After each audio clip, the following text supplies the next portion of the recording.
วัสดีค่ะก็กลับมาช่อง Easy Home อีกแล้วนะคะช่องอะไรง่ายๆอยู่ที่บ้านกันนุกอีกแล้วค่ะวันนี้นะคะนุกเอาสูตรน้ำยาล้างจานจากเปลือกมะนาวนะคะเข้มข้นหอมและถนอมมือนะคะแต่ก่อนจะไปดูก็อย่าลืมกดไลค์กดแชร์และกด Subscribe ค่ะซึ่งในคลิปนี้นุกบอกแหล่งที่ซื้อวัตถุดิบทั้งหมดค่ะเดี๋ยวเราไปเริ่มขั้นตอนแรกกันเลยจ้าเราก็จะใช้มะนาวนะคะโดยประมาณนะคะ15 ลูกถึง 20 ลูกนะคะหลังจากนั้นก็จะหั่นเลยนะคะหั่นเสร็จนะคะออกเอาไปต้มกับน้ำนะคะประมาณ3 ลิตรนะคะ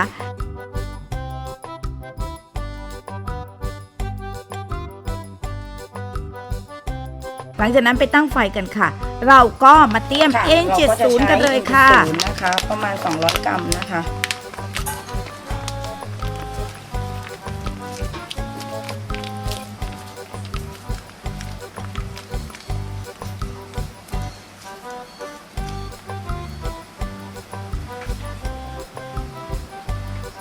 แกงอยู่แล้ว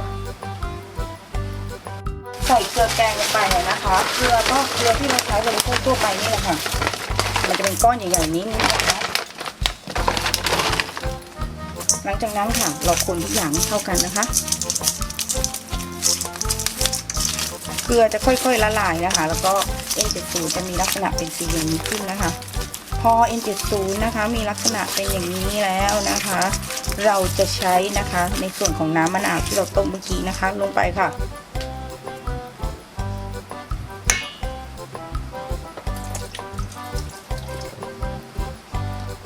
มะนาวจะเป็นอย่างนี้นะคะเดี๋ยวเราจะใส่น้ำมะนาวลงไปนะคะนี่นะคะแต่เราแล้วมันจะเหลือเปลือกเราเอาไปปั่นค่ะและ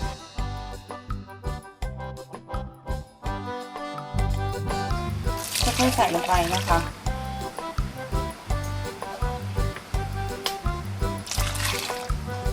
แล้วก็คนนะคะไปทางเดียวกันนะคะใส่จนหมดนะ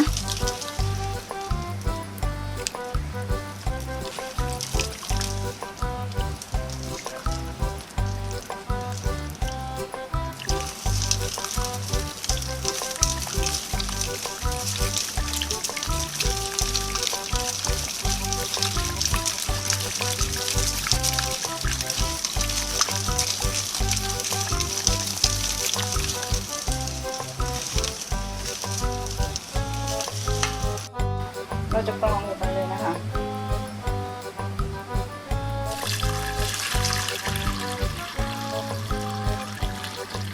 เดี๋ยวเราจะคนนะคะเป็นทางเดียวกันนะคะ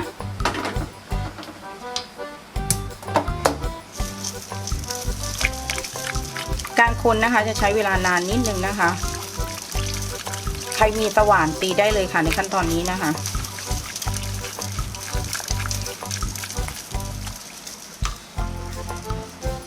และตามด้วยสีนะคะตกแต่งนิดนึงนะคะและก็กลิ่นมะนาวจะใส่หรือไม่ใส่ก็ได้นะคะ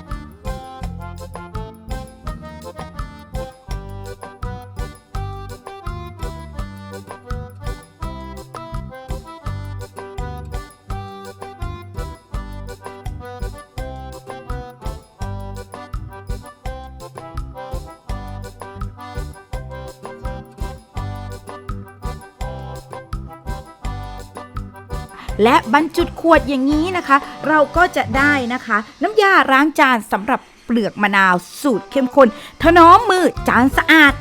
มือไม่ลอกด้วยนะคะและกลิ่นมะนาวหอมฉุยเลยล่ะค่ะเจอกันใหม่คลิปหน้าคลิปนี้นุกลาไปก่อนค่ะถ้าชอบคลิปนี้นะคะก็อย่าลืมกดไลค์กันนะคะส่วน N70 นุกทิ้งพิกัดแล้วนะคะมันจะอยู่ที่ Lazada ค่ะช่วงนี้มีเพลย์เดย์ด้วยนะคะอย่าลืมไปใช้บริการกันรับรองถูกกว่าเวลาปกติค่ะเราเจอกันใหม่คลิปหน้าคลิปนี้ลาไปก่อนค่ะสวัสดีค่ะ